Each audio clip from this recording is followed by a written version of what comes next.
Morning, ladies and gentlemen. Señoras y señores, buenos días a todos ustedes. En primer lugar, quiero darles las gracias por haberme invitado aquí y realmente debo decirles que el trabajo que yo tengo que hacer hoy es relativamente difícil, pero bueno, quisiera condensar en 45 minutos aquello que yo normalmente abordo todas las semanas y aquello que normalmente tardo en abordar 5 días. No sé cómo lo voy a poder hacer, pero bueno, voy a intentarlo. De cualquier forma, estoy muy contento de estar aquí porque realmente si hay alguna persona que está aprendiendo ya algo aquí, soy yo mismo. Y esto es algo siempre que es muy interesante. Y esta es la idea básica que subyace detrás de todo aquello que estamos haciendo nosotros cuando estamos hablando de lo que sería el aprendizaje basado realmente en un proyecto organizado.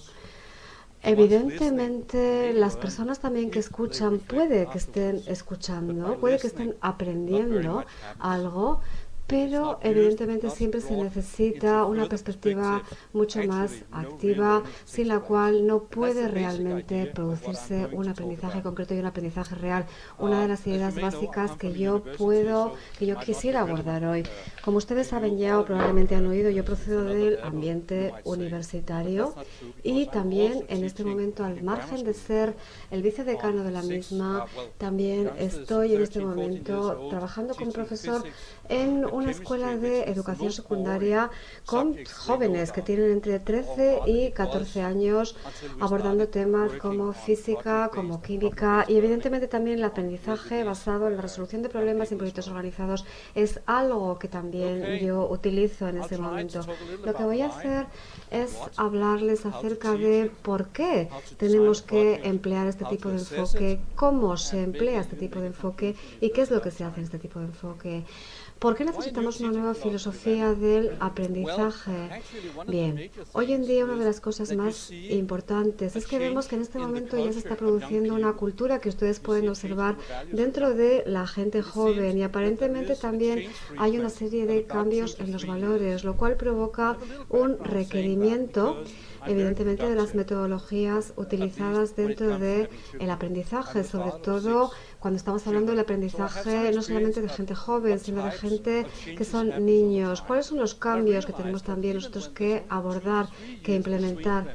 Vemos también que estos niños realmente ya no tienen los valores que tenían antes, no actúan de la misma forma que actuaban los niños de mi generación ni de las personas que están aquí. Por lo tanto, solamente vamos a poder alcanzar los intereses de esas personas, satisfacerlos, si sabemos únicamente lo que está pasando en este momento. Por ejemplo, cuando están utilizando los SMS con tecnología de este tipo, pues tenemos evidentemente que saber lo que están haciendo y para qué lo están haciendo, que es únicamente para mantener su red social y también vemos que les permite hacer otras cosas simultáneamente mientras ellos aplican esta tecnología del SMS. Por lo tanto, tienen un campo de acción bastante más amplio que el que yo tenía cuando yo era jovencito, porque yo tenía otra cultura en aquel momento. Hay otra cosa que también tenemos que tener en cuenta, que es que hay una cantidad constante y creciente de conocimiento nuevo que tenemos a nuestra disposición.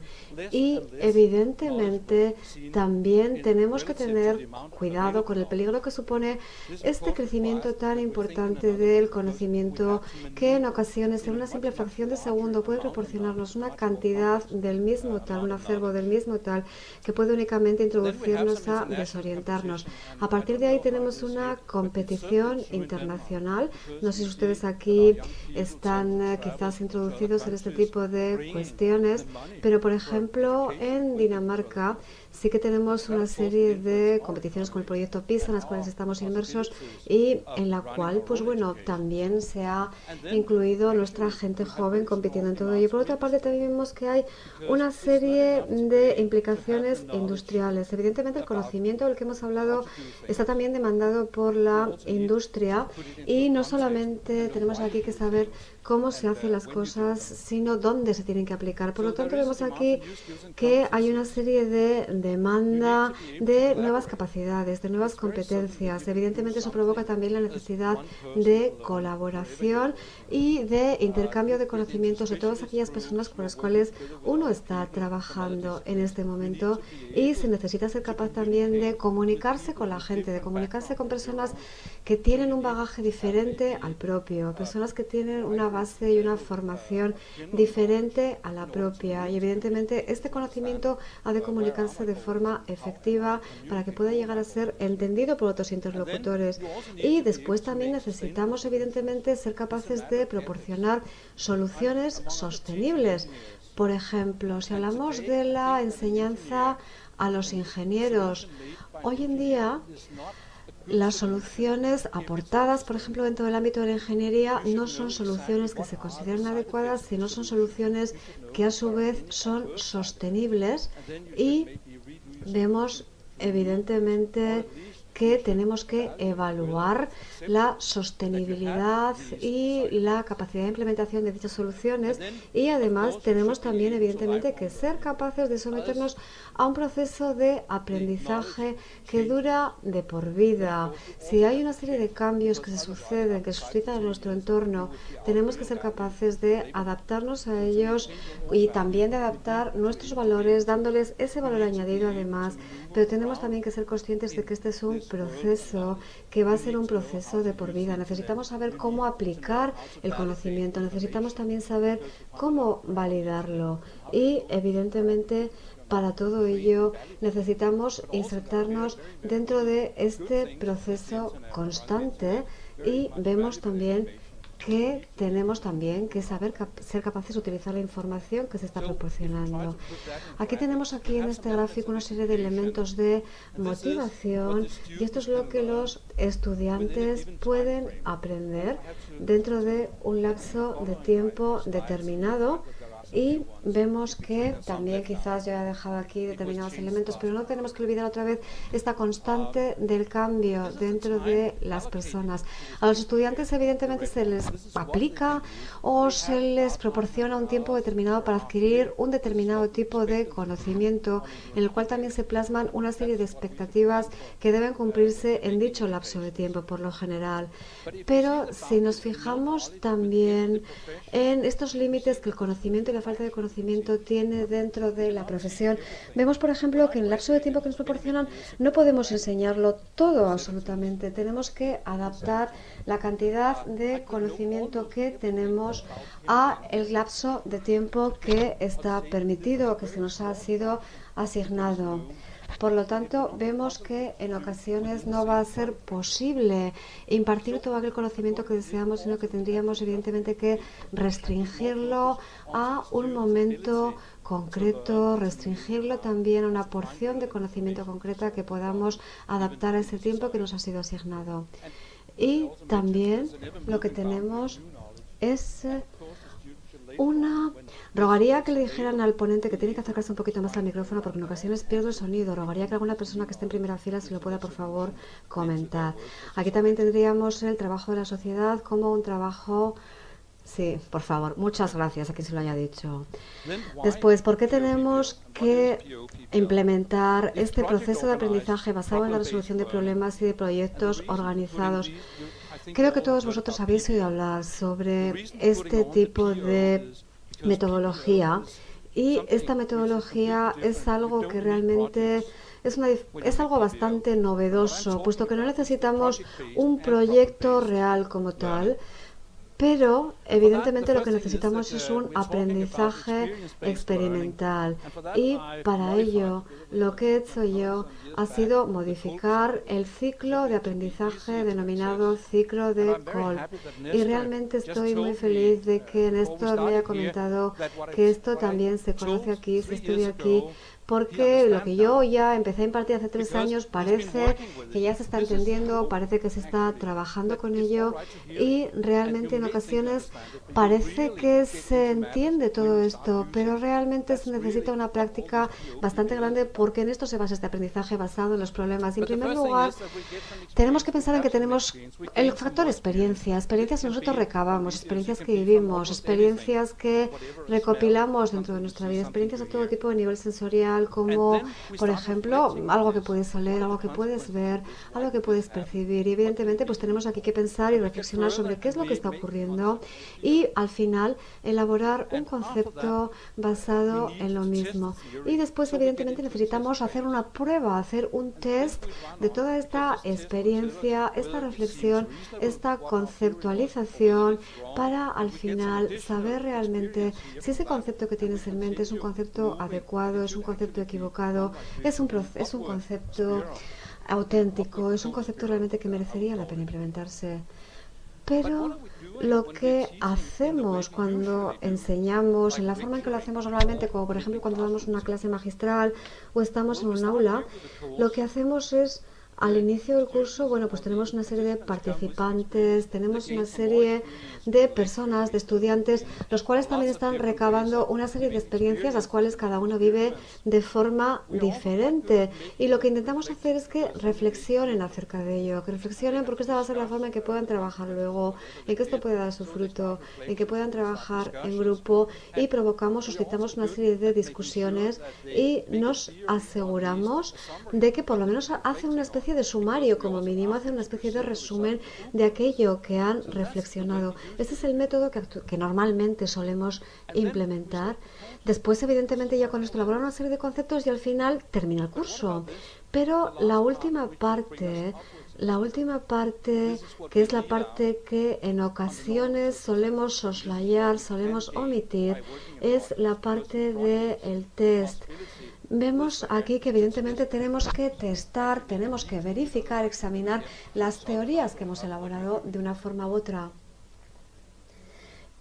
Lo que hacemos para asegurarnos de que la gente realmente está aplicando y entendiendo aquello que estamos haciendo es algo que se está ocurriendo en este momento en toda Europa, en este momento. Todo ello tiene que someterse a un sistema de créditos. Tiene que acreditarse que un determinado conocimiento ha sido adquirido. Tiene que acreditarse que determinadas innovaciones en el campo conceptual han sido implementadas, han sido adquiridas. Y de todas formas tenemos que ser capaces de probar lo que estamos haciendo. Y esto es lo que hacemos. Por lo tanto, tenemos que decir cuáles son las competencias clave, cuál es el alcance hasta el cual queremos aplicar esas competencias clave y cuáles son los objetivos específicos. Algo que también tenemos que comunicar a los alumnos independientemente del nivel en el que se encuentren. Y después hacemos una serie de proyectos alrededor de esto, de forma que los estudiantes tengan que trabajar alrededor de estas competencias claves en todos los proyectos que están manejando. Esto es algo muy importante porque no es únicamente, por ejemplo, pues bueno, nada, tú eliges la materia que te apetezca, eliges la asignatura que te apetezca. No, tienen que aprender con el conocimiento impartido en esta materia a elaborar una serie de proyectos simplemente para aprender cómo se elabora un proyecto. Si no, sería evidentemente un derroche de tiempo, pero no solamente la elaboración en sí misma es importante, sino que evidentemente eso tiene que ser sostenido por un objetivo concreto. Y aquí lo que hacemos es introducir entonces el aprendizaje profundo. El aprendizaje profundo en el cual tenemos que tener en cuenta el conocimiento, la comprensión y la aplicación de todo lo anteriormente mencionado. Y evidentemente, la clase magistral, por lo general, lo que hace es centrarse en un conocimiento que se está transmitiendo, pero únicamente parece que aquí nos centramos en la transmisión y no en la comprensión que únicamente se logra cuando se ha reflexionado acerca de este conocimiento ya transmitido, intentando que no se pierda durante todo el proceso una gran cantidad de conocimiento sustancial. Evidentemente, aquí también tendríamos que tomar en consideración cuánto tiempo debería durar todo esto. Pero también lo que hacemos es proporcionarles capacidades metódicas, actividades metódicas, métodos para trabajar en la profesión. Y evidentemente, sobre todo en los procesos de aprendizaje, esto es fundamental, porque si no el proceso se prolongaría, se dilataría demasiado en el tiempo. También tenemos que hablar del papel del profesor. En primer lugar, creo que esto ya lo he mencionado, aquí hay cuestiones en la logística Y si estamos haciendo un proyecto, en ocasiones lo primero que tenemos que abordar es la distribución de los cursos en un lapso de tiempo determinado, porque tenemos que presentar un conocimiento previamente a la impartición del curso. Tenemos que presentar unos contenidos, los cuales están enmarcados por lo general en un departamento concreto. En ocasiones, las aulas realmente no son el vehículo más adecuado de transmisión de conocimiento si tú previamente no has organizado, no has dispuesto el conocimiento que tienes y evidentemente en un determinado lapso de tiempo. Vemos aquí, por ejemplo, que tenemos un lapso de hasta 15 semanas, de los cuales el curso ocuparía solamente 6 o 7, puesto que las semanas restantes realmente se centrarían en la preparación y planificación del curso y de lo que va a ocurrir. Por lo tanto, aquí tendríamos el tiempo dedicado al proyecto, que prácticamente va a ocupar casi un 50% del lapso de tiempo ocupado, dedicado a todo ello. Después tenemos el papel del supervisor, el cual tiene también que diseñar una propuesta de proyecto y tiene que facilitar, evidentemente, los procesos de trabajo tanto del grupo como los procesos de aprendizaje y además dirigir tanto los exámenes como la evaluación de lo mismo. ¿Cómo diseñamos un proyecto de este tipo? Pues en primer lugar tenemos evidentemente un objetivo y tenemos también un punto de arranque, tal y como hemos unido dentro de la transparencia. Y lo que queremos es que los estudiantes lleguen a alcanzar este objetivo desde este punto de partida. En primer lugar tenemos que ponernos de acuerdo en qué es una definición de proyecto. Tenemos que definir el proyecto como tal y tenemos, por ejemplo, que entender, o por lo menos yo lo entiendo así, un proyecto es algo de lo que no sabes la solución.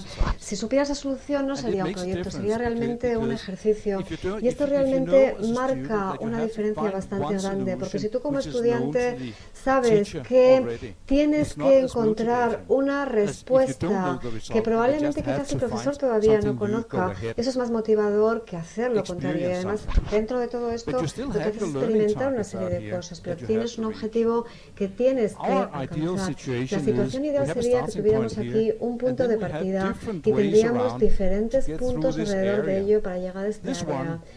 Esta realmente lo que haría sería desarrollar el conocimiento, pero si no llegamos a este objetivo final, no vamos a tener éxito dentro de esta andadura, dentro del proyecto dado. Esta es bastante buena, esta representación, porque se aprende muchísimo más y se pasa también por el objetivo, incluso se sobrepasa el conocimiento objetivo que teníamos al principio del proyecto.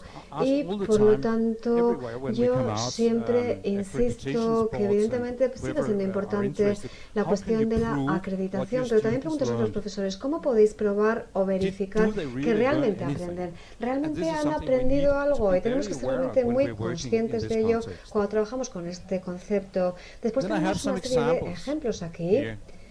Podéis hacer proyectos dentro de un curso con una disciplina concreta. También se pueden realizar proyectos interdisciplinares, es decir, con una mezcla de disciplinas dentro de la misma carrera, y también se pueden hacer proyectos interdisciplinares, es decir, combinando disciplinas de diversas carreras, de diversas áreas de conocimiento, por ejemplo, la combinación de conocimientos de ingeniería con conocimientos de medicina. Y aquí lo que yo quiero mostrarles, por ejemplo, dentro de las matemáticas, aquí tendríamos un ejemplo, esto lo estamos haciendo en el nivel de los cursos de admisión, es decir, estaríamos hablando aquí de la escuela secundaria, de la escuela superior. Aquí teníamos uno de los proyectos. Había que extraer la parte más importante del currículo de matemáticas de este semestre y después tendríamos que escribir un libro de texto acerca de un tema previamente seleccionado, elegido dentro de los temas denominados más importantes. Y adicionalmente había que desarrollar problemas para apoyar ese libro de texto que has escrito. Por lo tanto, aquí no había una única y unívoca respuesta. Aquí había realmente varias respuestas posibles y como supervisor uno puede beneficiarse a su vez de la creatividad de los alumnos, y de las respuestas que aportan. Y además también podemos conocer el nivel real que tienen los alumnos en ese momento y saber realmente cuáles son los problemas más importantes con los que ellos se ven habitualmente, que ellos tienen que abordar. Pienso que esta es una experiencia realmente muy importante y pienso que incluso esto debería aplicarse a los exámenes orales, escritos tradicionales. Y tenemos otra forma, por ejemplo, otro ejemplo que mencionaríamos aquí sería este ejemplo de física, en el cual también planteamos diferentes problemas. Y en aquel momento, bueno, la verdad es que lo pasamos muy bien proponiendo ese tipo de tareas. Aquí lo que hicimos fue proporcionar esta tarea a un grupo de estudiantes que estaban en los primeros años de ingeniería civil. Lo que tenían que hacer era medir la gravedad de la Tierra. Y en aquel momento todos preguntaron, ¿y cómo podemos hacer eso? Y entonces contestamos, bueno, pues tenéis que hacerlo vosotros. Vosotros tenéis que encontrar la respuesta a cómo medir la gravedad de la Tierra. Y evidentemente tenéis que desarrollar vuestra propia iniciativa para ello. Y también planteamos que tenían que medir el campo magnético de la Tierra, o tenían que demostrar y explicar el efecto Doppler. Esto es todo lo que necesitamos. Después los estudiantes estuvieron durante 2 semanas teniendo un acceso totalmente libre al laboratorio, totalmente libre a todo tipo de manuales de investigación, haciendo determinados experimentos, intentando hacer determinadas demostraciones, y vemos también que evidentemente en algunos alumnos experimentaron alguna resistencia contra esto, pero realmente encontraron resultados muy importantes y además se dieron cuenta de que la física era divertida, que la física realmente suscitaba su interés, y evidentemente esto era bastante más motivador que simplemente leer un manual de física. Con respecto a los proyectos interdisciplinares, es decir, combinando disciplinas de carreras diferentes, lo que hicimos fue hacer este proyecto para la ingeniería química. Lo primero que hicimos fue definir los objetivos de aprendizaje, las metas que teníamos, y después elegimos un tema para el proyecto. Y el que yo he elegido aquí sería un ejemplo que ilustra todo esto. Lo que queríamos hacer era expansionar una planta de producción en una industria química. Y después tuvimos que decidir cuáles eran las competencias claves, qué es lo que tenían que aprender los estudiantes. Tuvimos que definir las metas, tuvimos que definir los objetivos de todo este proyecto en la forma de aprendizaje. Y nosotros sabemos que en este semestre en concreto las áreas de competencia claves eran, por ejemplo, áreas sobre operativa química, análisis de riesgos y también el marco legislativo de toda la expansión de plantas de este tipo. Y después les impartimos los cursos necesarios, por ejemplo, operaciones de unidades químicas, destilación, absorción, etcétera, transferencia de calor, análisis de riesgos, y evidentemente también hablamos de las partes relevantes de todo lo que eran las actas y leyes de protecciones medioambientales.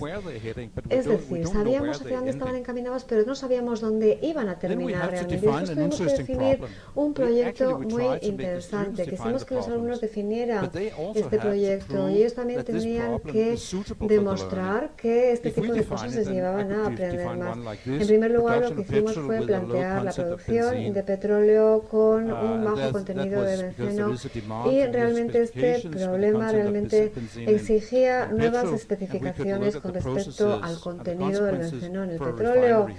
Aquí la cuestión que planteamos era qué consecuencias arrojaría esto a la larga, algo muy interesante dentro de la ingeniería. Después tuvimos que demostrar que este proyecto puede abarcar o por lo menos cubrir las demandas de aprendizaje, las exigencias de aprendizaje. Si esto no se lograba, no era un buen proyecto. Por lo tanto, por ejemplo, pensamos que toda esta operativa relativa a las unidades relevantes había sido importante. Después también la instrumentación y control de una planta modificada y nueva también era importante. Y por ejemplo, si se trabaja en un análisis, de un área de riesgo importante como una refinería, pues evidentemente tienes que emprender un análisis de los riesgos. Si tienes una filtración o un accidente que puede provocar un desastre enorme, también entonces tendremos problemas medioambientales con emisiones a la atmósfera procedentes de la refinería filosofía. Es decir, teníamos entonces que someter a examen estos 4 temas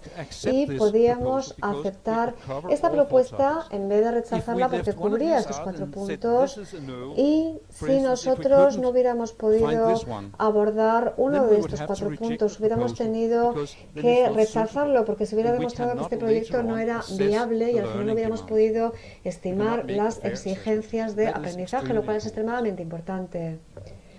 También podemos convertir esto en algo más complejo, como el minimizar las consecuencias de un accidente importante en una planta industrial. Y realmente este es un problema que estamos abordando aquí muy, muy complejo, el cual implica conocimientos de diversas áreas y diversas carreras. Pero realmente esto tiene que ver con la vida real, que también es compleja a su vez, y tenemos que ser capaces de maniobrar dentro de la complejidad que la misma vida nos brinda. Y entonces, ¿cómo evaluamos el aprendizaje de los estudiantes?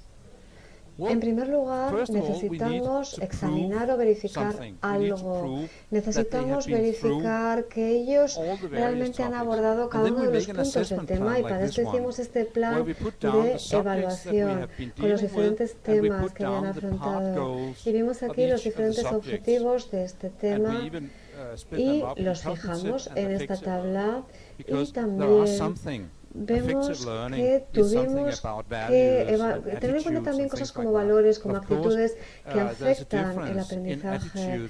Evidentemente, la actitud condiciona el aprendizaje de muchos temas, sobre todo, por ejemplo, en este tipo de aspectos medioambientales, ya que hay una concienciación muy elevada en determinadas personas de ello. Hay una serie de reglas básicas que tenemos también que tener en cuenta. Tenemos que tenerlas en cuenta como ingenieros, y también tenemos que tener nociones de lo que es el valor de la sostenibilidad, algo que hoy en día también está plasmado dentro de la legislación, lo que tenemos que verificar. Y aquí vemos realmente que podemos hacer aquí una evaluación tomando en cuenta todo este tipo de puntos, de ítems de cada alumno. Aquí vemos los colores rojo, verde, amarillo, y también a los smileys, a estas figuras sonrientes, en lo cual vemos si la respuesta es una respuesta satisfactoria, una respuesta insatisfactoria o una respuesta en el medio de todo ello.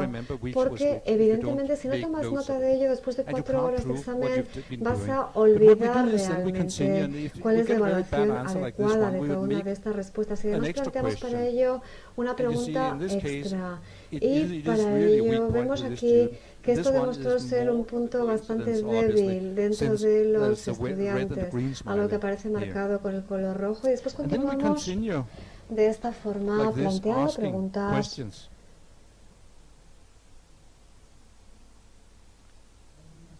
Y continuamos, y muchas horas más tarde, más o menos entre casi 4 horas más tarde, acabamos con un formulario que tenía esta apariencia. Y estoy segura de que realmente pienso que esto puede ser bastante convincente para muchas personas, de forma que podamos saber realmente si los estudiantes están realmente adquiriendo los contenidos del currículum, los contenidos incluidos en el currículum, porque estamos manejando cuestiones planteadas para muchísimas áreas y provenientes de muchas áreas. Vemos que estamos abarcando aquí muchísimos aspectos, y evidentemente si hiciéramos, por ejemplo, si hiciéramos el examen tradicional, ese examen tradicional cubriría quizás nada más un 5% del currículum. Y realmente creo que de esta forma tenemos una herramienta mucho más objetiva que nos muestra realmente lo que los estudiantes saben sobre el concepto del currículum y de aprendizaje. Por lo tanto, yo creo que sí es posible mejorar nuestra evaluación y herramientas de evaluación, pero evidentemente es algo que lleva muchísimo tiempo, pero pienso que este tiempo es un tiempo bien invertido. También podemos pensar, cuando estamos pensando en este aprendizaje basado en los problemas en la organización de proyectos, que parece quizás que es una especie de religión, porque creemos que es la forma más adecuada y es lo que estamos comentando y recomendando a todo el mundo. Pero también tengo que decir que este método no es una forma adecuada de aprender y enseñar para todas las esferas, en todos los aspectos. Y si nos fijamos en los diferentes niveles de aprendizaje, es decir, por ejemplo, el conocimiento, la comprensión, el aprendizaje profundo, vemos que hay una serie de diferentes niveles. Y si aplicamos este aprendizaje basado en la resolución de problemas en la organización de proyectos, vemos que sí, que es mucho más fácil, evidentemente, emplearlo en determinadas esferas. Si nada más queremos dar una clase magistral, lo único que tendríamos que hacer es proporcionar un conocimiento, una información concreta. Pero si empezamos este proyecto sin información, sin contenido, los estudiantes realmente perderían muchísimo tiempo sabiendo realmente pues de qué va este proyecto, en qué se define este proyecto, y por lo tanto tenemos que tener un contenido previo para que los estudiantes sepan que dentro de este proyecto se va hacia un objetivo. Y después vemos también que nuestro método realmente trabaja correctamente en determinadas áreas solamente, por ejemplo, si también hay un montón de trabajo práctico. Por ejemplo, los ejemplos que hemos mencionado previamente con respecto a la física. Necesitamos evidentemente muchas horas de trabajo de laboratorio y evidentemente, pues como he dicho antes, hay ocasiones en que, por ejemplo, el trabajo práctico sería más apropiado que este método que hemos empleado. Sería más apropiado incidir en unas horas de trabajo práctica. Por lo tanto, esto es una herramienta que hay que decidir si se quiere emplear o no. Creo que este sería el mensaje que querías comunicarles, o sea que muchísimas gracias a todos.